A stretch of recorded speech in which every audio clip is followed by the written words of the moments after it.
po yun, ma'am. Hindi ka nakakaintindi ng English. Tatagalogin ko para sa'yo. Ano sa tingin mo ginagawa mo? Nire-repat ko lang po yung mga halaman kasi lumalaki na po. Bakit? Sino ba nag-utos sa'yo niyan? Pinagawa ko ba sa'yo yan? Pero ma'am kasi, Ano? Alam mo, ayoko sa lahat yung nagmamarunong. Do not ever do anything na hindi ko inuutos sa'yo. Sisisantihin kita! Ano pong nangyayari? This stupid person! Kung ano ginagawa na wala sa SOP ng store! Ma'am, nagre-repat lang naman po siya ng mga halaman para hindi mamatay. Ha? Saka pa, kala mo hindi ko alam? Hindi tugma ang inventory mo sa actual supply ng store! Ma'am, hindi pa po talaga You kompleto. are trying to be sneaky, aren't you? Ha? Ma'am, hindi naman po. Hindi pa lang talaga po tapos. Kasi ngayon ko pala... Tumigil ka! Alam mo, pag nalaman ko na may ginagawa kang kababalaghan sa supply sa ukahan ng tindahan, I will have you arrested! Do you understand? Do you understand? Buisit! Aray! Tanggalin nyo nga ito dito. Sino ba naglagay nito dito? Ganda-ganda, no? Sama-sama naman ang ugali. Indoor plant ba to? Yes! Pwede yan sa loob ng bahay, ma'am. In fact, once a week mo lang yan siya pwede i-water. Di ba? Madaling alagaan. Anong pangalan nito? That is... sensation. I think. Mawalang galang na po. Hindi po sensation ang tawag dyan sa halaman na yan. Monaika po yan. At saka hindi rin po yan indoor, outdoor po yan.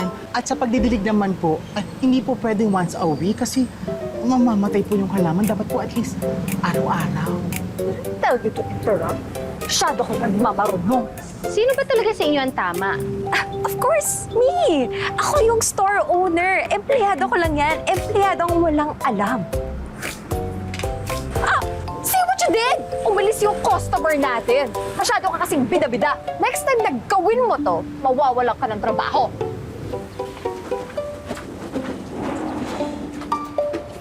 grabe no? Nung umula siguro ng kamalditahan dito sa mundo, may dalalang planggana at timba tong bago nating amo. Alam mo, sobrang layo ng kwento ni Sir Frank tungkol dyan kay Ma'am Divine. Sabi ni Sir Frank, mabait daw yung anak niya. Bakit parang demonyo itong nasa harapan natin? Alam mo, kung wala lang utang na loob kay Sir Frank, matagal na akong lumayas dito pagkalibing pa lang niya. At saka tingnan mo naman, halatang-halata naman na wala siyang pakailaman sa mga halaman. Parang umuwi lang yan dito para makapaglibing sa tatay niya. Kawawa naman ang halaman pag maiwanan dito sa impacta na yan. Hoy, ano? Magchichismisa na lang kayong dalawa dyan, ha? Imbis na magtrabaho?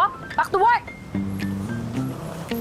Hoy, Bok! Ay ma'am, Tanggalin mo nga yung mga patay na halaman na yun, hindi nakakaganda sa store. ma'am hindi pa naman po patay yun, pwede pa natin ma-revive. Just do as I say! Goodness! Ano ba naman itong mga taong to? Mas marunong pa sa amo nila? Gosh!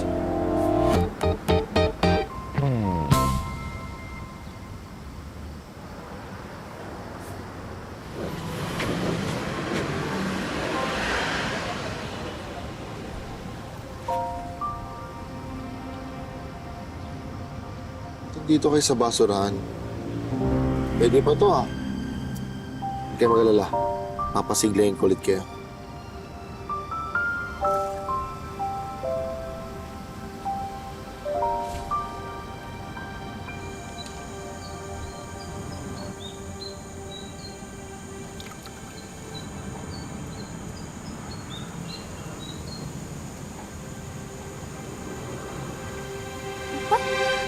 Oh my God! Trespasser! Maxine! Call the cops now! Wake up! Wake up! Ma'am! Sino ka? Ha? Anong ginagawa mo dito sa store ko? Bakit dito ka natutulog? Magnanakaw ka, no? Ma'am, hindi po ako magnanakaw. You are trying to steal them.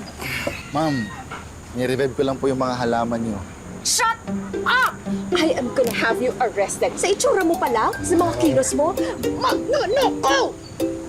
Madam, ano pong nangyayari? Di ba sinabi ko sa inyo, tumawag kayo ng mga pulis? Sir Nardo? Magandang umaga. Bok, Maxi. Magandang umaga din po, sir. Sir, bakit niyo siya sinasir? Di ba ang sabi ko, tumawag kayo ng mga pulis para mapahuli tong magnanakaw na to? What is so funny? Ha? You two, you are both fired! You are fired! Ma'am, hindi po empleyado dito kaya hindi niyo po ako pwede sisantin. Madam, Si Sir Nardo po yan kasi. Scholar po siya ng papa mo. Dati po siyang kanang kamay ni Sir Frank. Hello, madam. Nardo Esteban po. And so, ano ginagawa mo rito? Wala na si Papa. Wala ka nang mahuhutot na anything galing sa kanya. Ma'am, di naman po yun yung habol ko. Bumaba po ako dito kasi nabalitaan ko po yung nangyari kay Tatay Frank. Hindi niyo na po siya naabutan, Sir Nardo. I said stop calling him sir! Pumasok na nga kayong dalawa. Hindi ko kayo binabayaran para makapagchismisan. Ma'am, i-offer ko po yung sarili ko para kay Tatay Frank. Don't call my papa Tatay Frank. Hindi ka naman niya anak. Pasensya na po. Nakasanayan lang. Ma'am, mag-apply na lang po ako dito bilang trabahador nyo. Kasi napapansin ko parang nagsisimatayan na pa ibang halaman eh. Tutulong po ako para mabuhay sila. Wala akong ipapasweldo sa'yo. Okay lang po. Basta pumayag lang po kayo na dito muna ako tumuloy. Okay, but don't call my papa Tatay Frank. Hindi ka niya anak. So, deal? Deal.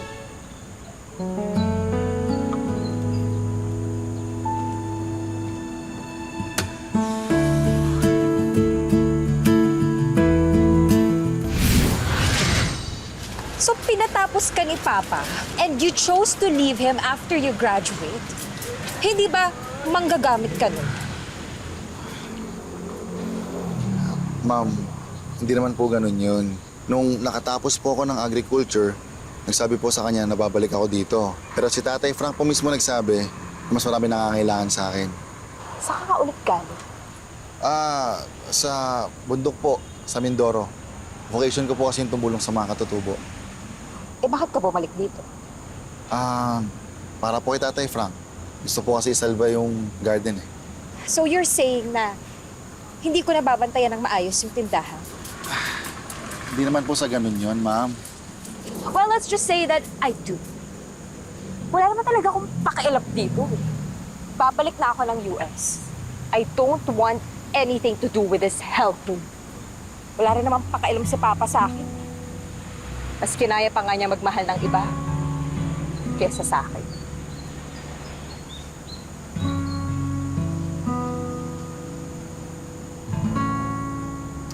Itong orchids na to can be planted inside. You know, to ornament the home. Talaga ba? Yes! Ma'am, actually, Birds of Paradise po to. Mas nabubuhay po sila sa labas. Don't you see, I'm talking to the customer. I'm so sorry. Please don't mind him. Empleyado ko lang yan. Ako yung may-ari. Okay, Ang sige. store na to. Bibili ako. Perfect! Tamang-tama. So once a week, watering? Good? Okay. Ganun lang siya, ma'am. Salamat. Okay. Bong! Balutin mo na nga to. Dalhin mo si madam doon kay Maxi sa counter para mabayaran na niya. Let's go, madam. Ma'am, pasensya na po pero kasi mali po kayong binigay ng caring instruction sa halaman. Indirect sunlight ang kailangan po ng Birds of Paradise. Kapag didiligan, kailangan basain po ng 1 to 3 inch. You know, I don't have time to listen to your nonsense. At saka kung makikialam ka lang sa pagpapatakbo ko ng negosyo, umalis ka na lang. Huwag kang umasta na parang may karapatan ka.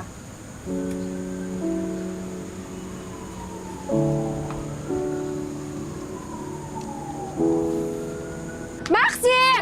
Maxi! What the? Yes po, madam. Maxi, nakialam ka ba dito? May binungkus ako ditong 10,000 pesos. Nawawala. Madam, hindi ko po alam. Hindi po ako nakikialam dyan. Huwag kang magsisinungaling. Ikaw ang naiiwan dito na nagmamando kapag wala ako. Ilabas mo yung pera. Madam, hindi ko po talaga alam. What? Deny all you want. Alam ko, nasa iyo yung pera. Ano nangyayari? Ayan, I'm 100% sure na itong kawatan na to, ninakaw yung pera ko. I knew from the start talaga hindi ka mapagkakatiwalaan eh. Sir Nardo, wala po talaga sa akin. Sige, deny! Ipapapulis kita, huwag kang aalis dyan. Akala mo, I'm calling the cops on you. Ma'am, sandali lang ho. Imposible kasi yung sinasabi niyo eh. 15 years nang empleyado si Maxi dito. Ni minsan wala pong ganyan nangyari. Huwag po tayong padalos-dalos, ma'am. Sige, ang dami mo pang sinasabi to cover up your lies eh. Alam mo, yung ganyang patay guto, once na makakita yan ng opportunity, gagawin nila yan. Madam, hindi ko po kayang gawin yun. May konsensya po ako. Madam, magre-resign na lang po ako kung hahamakin niyo ako ng ganyan. No! You're not resigning. You are fired! And I will make sure to inform the public na isa kang kriminal. Sige po, madam, gawin niyo po lahat ng gusto niyong gawin, pero malinis po yung konsensya ko. The nerve of these people! Sila na nga yung pinapalamon mo, sila pa yung mga ahas sa'yo. Ma'am, sana po maging fair tayo sa pag-judge na ibang tao. Kaunting pakikipagkapwa-tao lang po. Ah, ikaw gusto mo palayasin din kita?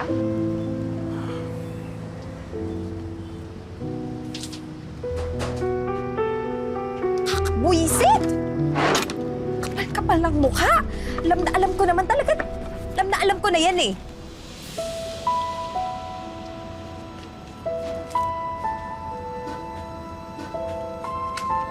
Bakit? Patay gutok naman talaga siya. May sinabi ba akong mali?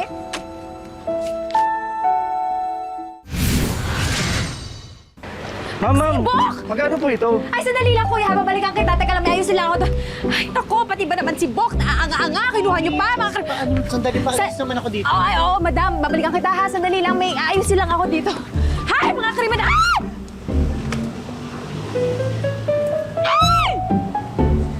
Kriminal! Hi, miss. I need refund. Refund? Refund ng ano? I mean, did you even buy anything from here? Ano ba anything? Eto, tatlong araw pa lang patay ng halaman. Mali-mali naman yung carrying instruction mo. Hoy! Hindi ko kasalanan kung hindi ka marunong mag-alaga ng halaman. At saka for all we know, isa ka namang scammer. Mukha naman eh. Paano ba na mukha mo? Mas makapal yung mukha mo. Basta I need refund. Ma'am! Anong refund? Ma'am, sandali lang ho. Ma'am, kaya pa natin ayusin yan. Ano bang gagawin mo? Ay, na.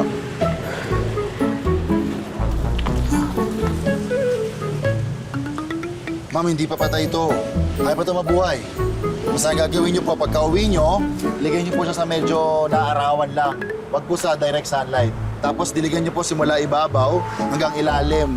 Basta wag lang po malulunod yung halaman. Tapos gawin niyo po yun araw-araw. So, mabubuhay yun ng ganon? Yes po, ma'am. Mabubuhay po yun. Tiwala po kayo.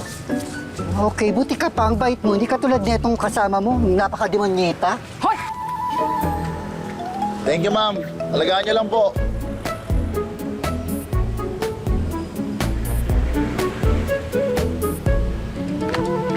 Back to work.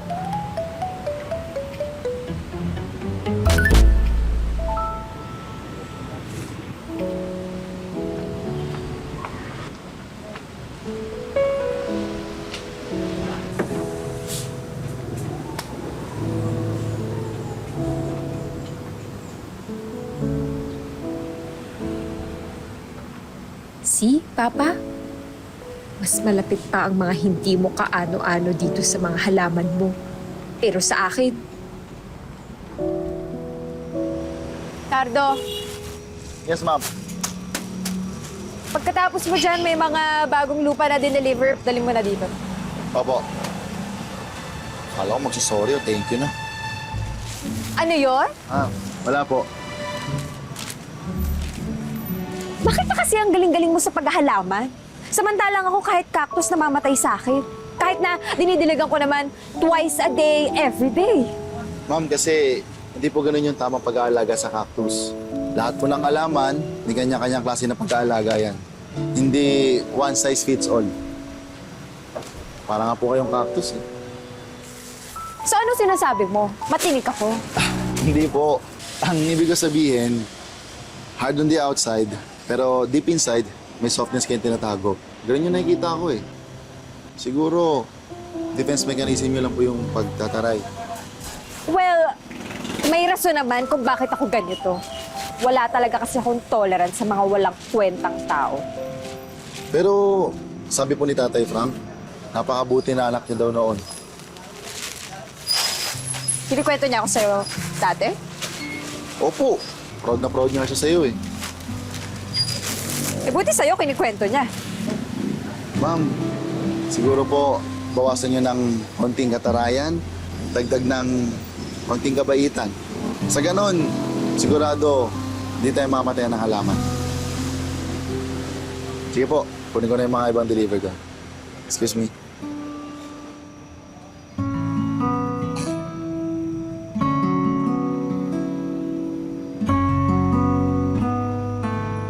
Madam, kung pagbibintangan niyo lang ulit kami na magnanakaw, wag na lang po. Saksi po ang langit, lupa at mga halaman dito na hindi po namin magagawa yan kay Sir Frank. Malaki pang utang na loob namin sa papa nyo. Pwede ba? Dami masyadong sinasabi. I mean, kaya ko kayo pinabalik dito kasi gusto kong bumalik na kayo sa trabaho. Talaga po, madam? Kaso, baka api-apihin nyo na naman lang kami dito. How dare you! I mean, hindi na mangyayari yun. Mabait na ako. Salamat po, ma'am. So ano ba ginagawa nyo? Back to work! Go, go, go, go! Maxi, Bok, Yes po, madam. gusto ko lang din sanang humingi ng pasensya sa mga nasabi ko sa inyo, sa mga nagawa ko sa inyo. It won't happen again.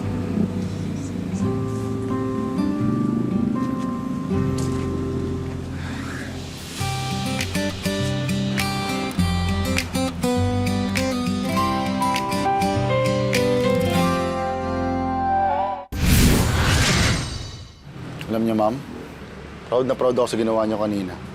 Bakit? Ano na naman ba? Siyempre, ang tapang nung ginawa niyo. Nag-apologize kayo kay Maxi at kay Bok. Kung makikita kayo ni Tatay Frank, sigurado matutuwa yun. I doubt that will happen. Hindi naman kami close ni Papa eh.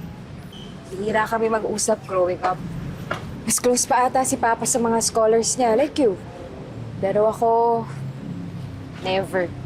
Hindi niya alam yung mga interests ko, hindi niya alam yung mga pinagdadaanan ko. Nandiyan lang siya as tatay. By label. Pero never ko naramdaman. Pinadala niya lang ako sa US na parang ganun-ganun na lang. Ma'am, ginawa naman po niya yun para sa inyo. Come on. Cut the crap. Hindi yun totoo. Ayaw niya lang siguro kung makita. Kasi feeling ko, I remind him of my mom. The cheating incident, yung pag-iwan na ginawa niya. Sinuuna niya pa yung ibang tao kaysa mag-build ng relationship with me. A loving, nurturing, actual relationship with me. Don't get me wrong. I love my papa. But God knows kung gaano kasama yung loob ko sa kanya. Ma'am, bigyan niyo po ng chance si Tatay Frank. Bigyan niyo ng chance yung mga halaman na to. Ito na lang kasi yung naiwan niyang memory sa inyo eh. Dahil sinabi mo, gagawin ko. I hope it's worth it.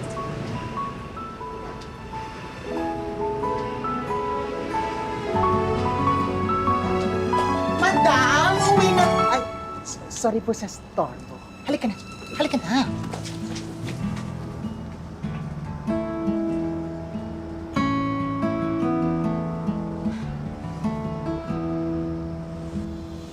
Bawat halaman, ma'am, may kanya-kanyang klase na pag-aalaga po tayong ginagawa. May mga tinatawag na indoor plants and outdoor plants.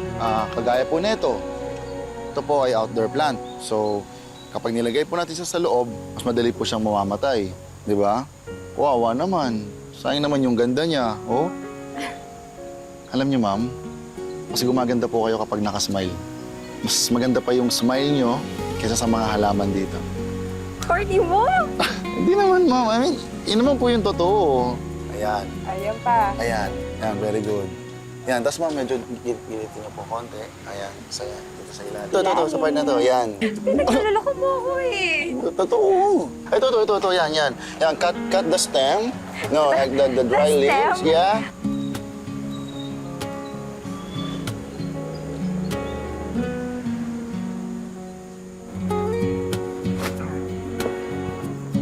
Ma'am, ito na po yung mga soil natin. Bali, mag-iripat po tayo ng mga halaman ngayon. Ma'am. Ma'am. Mag-iripat po tayo ngayon. Magre-repot? Yes po. Magre-repot? Kaya? Ano ulit yun? Sige. Gay ko na lang sa'yo ng mas mababang presyo. Ayan. Balikan kita sa counter lang ako pupunta ha. May kukunin lang ako doon. Tapos balikan po kita.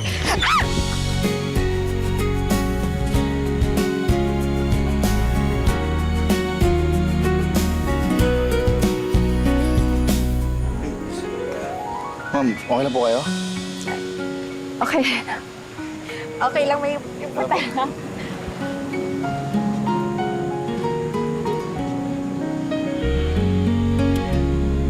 I just want to say congratulations to all of us for exerting hard work dahil nagtaas ang sales natin. Thank you especially to Nardo for helping revive the store at ang mga halaman. At madam, ng puso nyo din. Ano? Ay, wala po. Ganda sana ano kasi pili. So, sige na, kumain na kayo. Go, help yourselves. Sarap yung pansit na yan.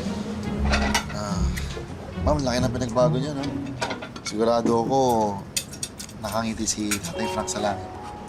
Well, better be. Kasi alam naman niya, hindi ko naman love talaga tong garden na to. Pero I do everything I can to keep this alive. Ma'am, salamat ha. Kasi kinip niyo tong garden. At salamat dahil binigyan niyo ng pagkakataon si Tatay Frank. Salamat din sa tulong mo. Uy, nasan yung puto? Teka muna, kukunin ko lang yung puto. Wait lang ha. Masarap yun, kasama Sige nitong po. pansit. Ito, okay pizza oh. Sarap po. Interested buyer here. Can we schedule a meeting? Ito na! Sige na, buksan nyo na yan pareho. Kunin nyo na yan. Uy, Nardo, kumuha ka ng puto. Masarap yan. Teka.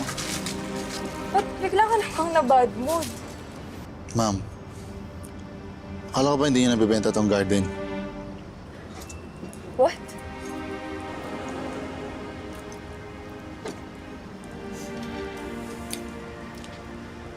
Bakit ka ba nagbabasa ng message ng may message? Alam mo ba kung gaano ka disrespectful nun? Ma'am, pasensya na po. Akala ko kasi... Akala, that's all you got. Akala, pasensya. Okay. Gusto kong ibenta tong lugar na to dahil gusto ko. Dahil ako yung may-ari. Dahil hindi ko kailangan ng permission. Hindi ko kailangan humingi ng permission sa kahit sino kung anong gusto kong gawin dito. Especially from you. I hate this place. Dahil pinapaalala sa akin ito, si Papa na wala namang pakialam sa akin. Ang sama ng loob ko sa kanya. Minsan nga ramdam ko na parang bit-bit ko pa rin yung kasalanan ng mama ko eh. Ayoko niyan, ayoko nito, ayoko lahat yan, ayoko nakikita lahat yan kasi ayoko nang kahit ano nagpapaalala kay Papa sa akin. I hate my Papa! Kaya wala kang pakialam kung ibebenta ko tong lugar na to or if I leave everything behind dahil may rason ako. Ma'am, sana lang po hindi kayo magsisi sa magiging desisyon niyo.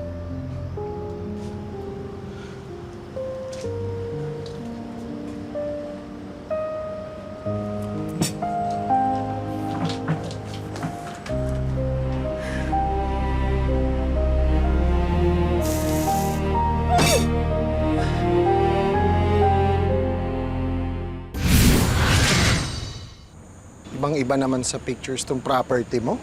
It looks dead and neglected. It looks bad. Sir, hindi pa naman po yan patay. Pwede pa po silang buhayin. Never mind. Not a good investment for me. Try to look for another buyer. I'm out. Yun na yun, sinayang mo oras ko, scammer. Ano sabi mo? Nothing, sir. Thank you for your time.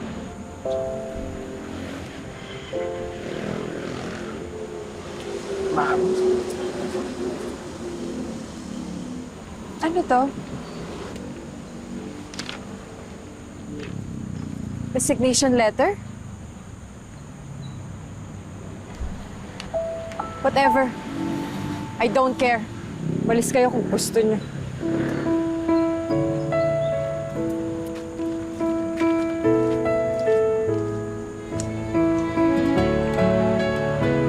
Okay, fine. Pa, I'm sorry pero hindi ko na kayang alagaan tong iniwan mo. I'm not the right person for this job. Sorry.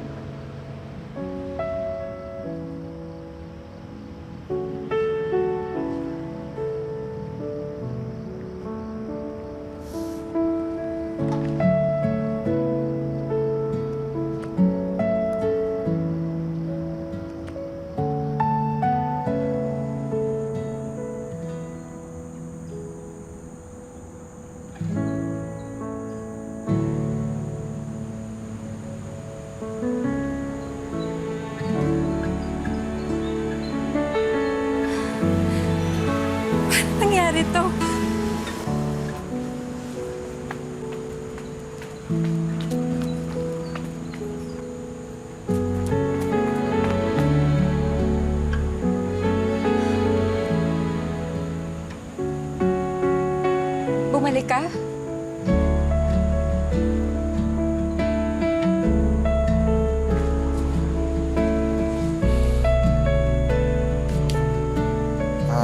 Bumalik po ako kasi nabasa ko yung letter niyo.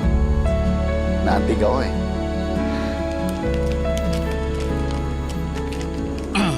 Ikaw ang nagturo sa akin na maging mabuti sa kapwa. And you deserve so much more. I'm sorry. Salamat po, ma'am. Totoo naman eh. Mas deserve mo tong place na to more than I do. Miss anak ka ni Papa sa partner. Ma'am, hindi po totoo yan. Mahal po kayo ni Tatay Frank. Lagi niya po sinasabi sa amin yun. And lahat ng yun ginagawa niya para po sa inyo. Somehow, na-realize ko nga rin yun. Salamat sa pag-aalaga ng mga halaman. Pero wala na akong mapapaswento sa'yo. Nag-back out na rin yung mga buyers. Okay lang po. Ginagawa ko naman to dahil sa out of love. Love for Tatay Frank, love for sa mga halaman dito, and love for you. Talaga ba? Ma'am, bumalik po ako dito para sa'yo. Tutulungan kita dito. Mahirap na kasi baka biglang bumangon si Tatay Frank at patukan ako kasi pinabayaan ko yung pinakamamahal niyang anak. Creepy naman. Pero ma'am, seryoso po. Bigyan niyo po ng pagkakataon yung sarili niyo. Makikita niyo, mamahalin po kayo ng mga to. So, deal? Deal.